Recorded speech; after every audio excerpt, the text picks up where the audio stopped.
What is generics? If you are interested to see the same video in Hindi, link in the video description. Before going further regarding what is generics in C sharp, it is good that you know the knowledge about what is array, array list, value type, reference type, value boxing and unboxing. Because before that you are not able to understand the issue we are facing in boxing, unboxing, value type, reference type, array list. So that's why I urge you that in the video description each and everything is included with the video link. Please go through it and then come back over here and watch it, the basic definition about the generics. So over here inside my application, you can see that currently I have two class, one which is a program and the second one is a student. I know, I hope and I imagine that you know the basic concept of a class and how to create the method of your class. So here is my student class and the calculate method calculate basically the addition of a two object that two variables a and b and return the value. So inside the main method over here, what I'm going to do, I'm going to create the object of a student class, let's say new, and then student, and then in the next line I'm going to get the value which is written. See, my calculate method returns integer type, so definitely over here on the left hand side I'm the value which is written from the calculate method I'm assigning to the z, and here I'm passing the value 2 and 3. And in the next line let me display the addition of this two variable, and using the string interpolation, I am able to display the data 2 plus 3, that means the 5. Okay, now what here comes the issue is that what if I am interested to reuse this calculate method for the addition, that means the concatenation of a string. So what we need to do, we need to manually create another method for the string. Instead of, let's write a sum of the code in a different manner so that I am able to bind this calculate method with the integer data type or string data type. So I hope that you get the basic definition idea is that what is generics.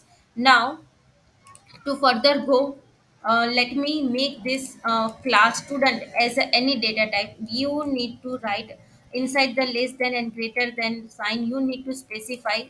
In most of the code, you see a T. It is not necessary that you need to write a T only. You can write learn coding, something like this. That means that you are making your student class to bind with any data type. All right. Now here I am going to specify learn coding, whatever the things you have specified over here you need to specify, because I want to make my return type as a anything, maybe it may be integer or string or many anything. And here I'm specifying my method name as a calculate. Again here let me specify learn coding a comma learn coding b. That means that whatever the value based on your data type, the a and b will be work. Here let me create my dynamic variable as a capital X. I'm going to assign the value of a to X, and dynamic y. In future we'll definitely cover the video regarding the what is dynamic and the use of the dynamics in the next couple of video. This video is only related to the generics, so that's why I'm covering the basic concept of a generics. Okay, so what will happen is that we are binding our class to any data type. The a will be except based on the creation of a object, either it contains integer or a string or anything. So now the object creation over here, when you make your student class as any data type, the creation of a object is not simply like this. You cannot create your object like this. It will be give you the error.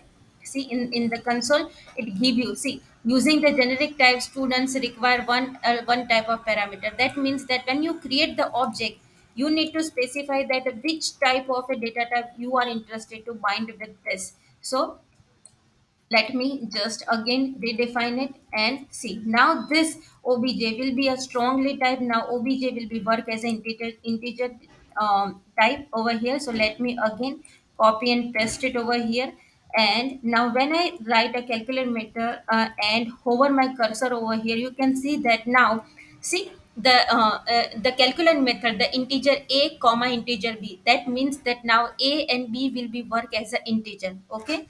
So let me just pass 2 and 3 over here, and again let me write a console statement to display the value of these two. So what will happen is that now this method, calculate method over here on the line number 47, will be work as an integer way, and it will return, see, we have specified that it returns a dynamic. That means that any type, it may be written integer, it may be a written string. So it is based on the requirement. Now in the next type, let me create another objects with the string. Now I'm return the interested to perform the concatenation of a two string, right? So the object creation is completely different. See, when I creating the integer, automatically it shows me over here something like this. Let me just press and see, now it shows me string, because the obj str will work as a string. So obj and then str. Now when I write a calculate method over here, and on the home, let me accept a string, and at the end passing the value. Now when I hover my cursor over here, you can see that now a and b will be work as a string. So the basic definition of a generic itself says that based on your requirement, your calculate method will be work, either it work as an integer, either it will work as a string. So now I'm specifying over here learn and then coding, and in the next line what I'm going to do, I'm going to display the value of a y. Okay, and let me just make a breakpoint over here, and let's just debug our application, and we'll see that how A and B will be fluctuated from integer to the string. So yes, let me just clear all this quick watch, and currently let me add A as in a quick watch. So add A and B, add to watch, and here the data type is, it shows me integer, right? So when I move my cursor over here, now a b, and then when it returns the value, see, currently the a and b will be work as an integer, because on the object creation we have specified it as an integer. So it shows me the output as a 5, right? Now in the next line, whenever I'm passing the value, see, now the a and b will automatically accept learn coding, and the data type will be the string and the integer. So this is the beauty of a generation C sharp. In the later videos we'll learn about see, now it shows me learn coding. If you specify space over here, then definitely it shows you the output learn space coding. So this is the beauty. Let me run it again so you can get the better idea. uh, and now let me open my console. You can see that add file and join learn coding, just because of this join.